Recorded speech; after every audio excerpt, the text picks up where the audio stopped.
Bonjour à tous, ravi de vous retrouver pour ce Morning Echo du mercredi 16 octobre 2019. À la photo du jour, eh bien c'est le studio d'animation et d'effets spéciaux DNEG qui va s'introduire à la Bourse de Londres, fort de ses 5 Oscars, notamment pour les films Avengers et toute la série, mais aussi Harry Potter.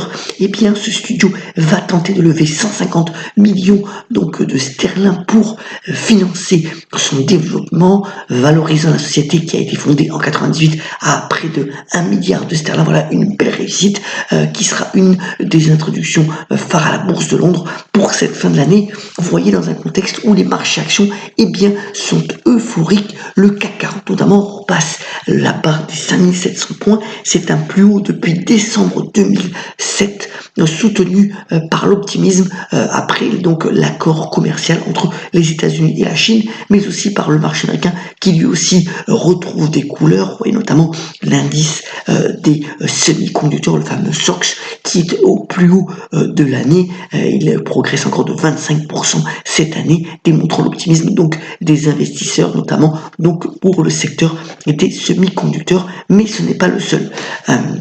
Optimise aussi par rapport au Brexit. Alors même si un deal à cette heure-ci n'est pas encore signé, eh bien les négociations progressent. Peut-être qu'il va y avoir une légère extension au-delà du 31 octobre pour pouvoir peaufiner un accord juridique plausible, mais voilà, tout est sur la table aujourd'hui. C'est une question de gros sous finalement entre finalement le gouvernement britannique et les Irlandais qui pour le moment bloquent un petit peu la négociation, mais voilà, l'optimiste encore, vous voyez que c'est le sterling contre l'euro qui a progressé ces derniers jours.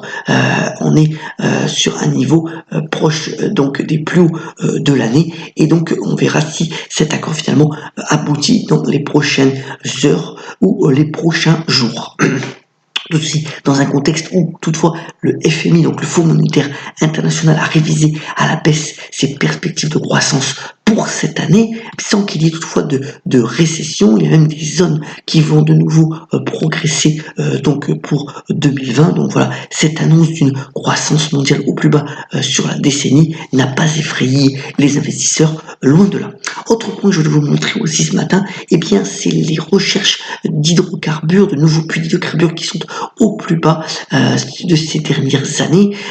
Finalement, avec le cours du pétrole, c'est le cours sur 5 ans, le graphique démontre que finalement les grandes sociétés pétrolières n'ont pas mis de gros moyens pour rechercher de nouveaux puits. Alors pour le moment, l'effet n'est pas très important parce que la production est encore abondante, notamment aux États-Unis. Vous voyez que cette production continue d'augmenter, mais que ces effets finalement de moindres puits, eh bien pourraient se faire ressentir au milieu de la prochaine décennie. Donc affaire à suivre sur le moyen long terme. Venons-en au bref d'abord pour saluer dans le secteur financier les résultats exceptionnels donc de la banque JP Morgan aux États-Unis. Vous voyez que l'action a progressé de plus de 100% depuis 5 ans, valorisant donc à plus de 380 milliards de dollars. Eh bien cette banque-là démontrant aussi que finalement le consommateur américain est finalement dans de bonnes dispositions, avec une dette peu chère, des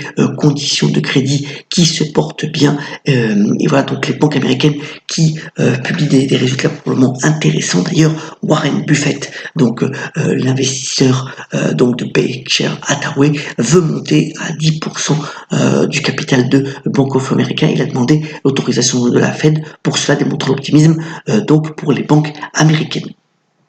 Autre résultat attendu ce matin, celui d'Azos, donc le site de e-commerce sur la mode. Alors assez attendu puisque ces derniers temps, eh bien Azos avait plutôt déçu le marché. On verra si cette fois-ci, eh bien c'est plutôt une amélioration des perspectives de vente. On aura aussi dans le secteur de la pharmacie le groupe pharmaceutique Roche, le groupe suisse, qui devrait publier ses résultats et qui est pour le coup en très bonne forme. Donc affaire à suivre aussi aujourd'hui.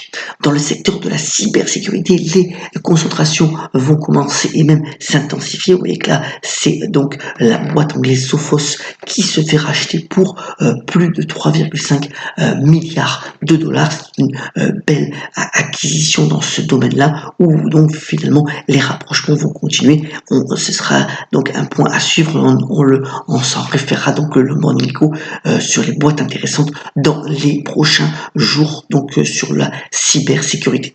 Alors, recul sur la Libra, vous savez que de nombreuses entreprises qui devaient être partenaires du lancement de la crypto-monnaie, donc chère à Mark Zuckerberg, le fondateur de Facebook, eh bien, se sont retirés du projet. Alors, selon les dernières informations, ce n'est qu'un report pour le lancement de la Libra, peut-être au-delà donc de 2020. Vous voyez que finalement, pour l'action Facebook, ça n'a pas eu beaucoup d'effet. Elle a repris encore 3% hier dans ce marché haussier. D'ailleurs, le réseau social publiera ses résultats dans les prochains jours.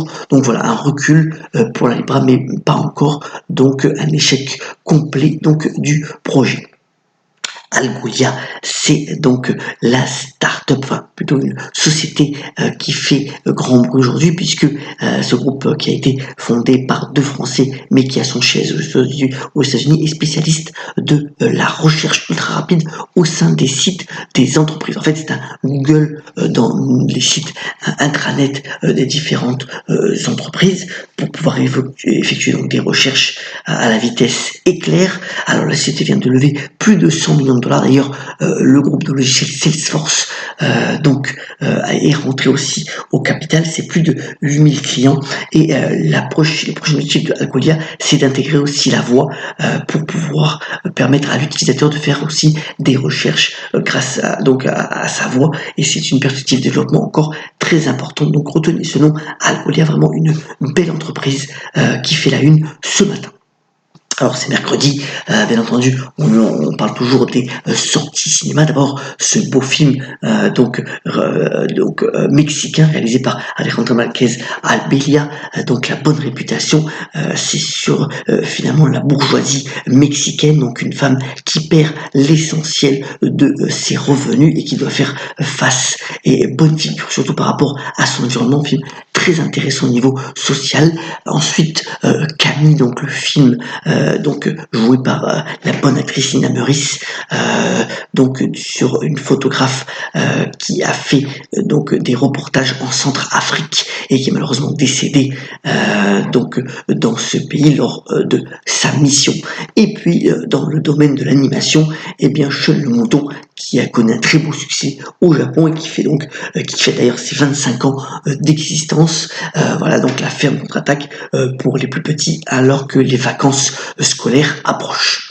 Voilà donc pour l'essentiel de l'actualité. On termine ce Morning Echo en vous souhaitant une très bonne journée par une citation. Elle nous vient David Ben Gurion, qui aurait fêté son anniversaire aujourd'hui et qui a notamment déclaré: vous devez toujours savoir distinguer l'essentiel de la futilité. C'était d'ailleurs aussi dans le Talmud cette phrase. Soyons donc solidaires, ayons la pêche. Excellente journée et à demain sur le Morning Echo.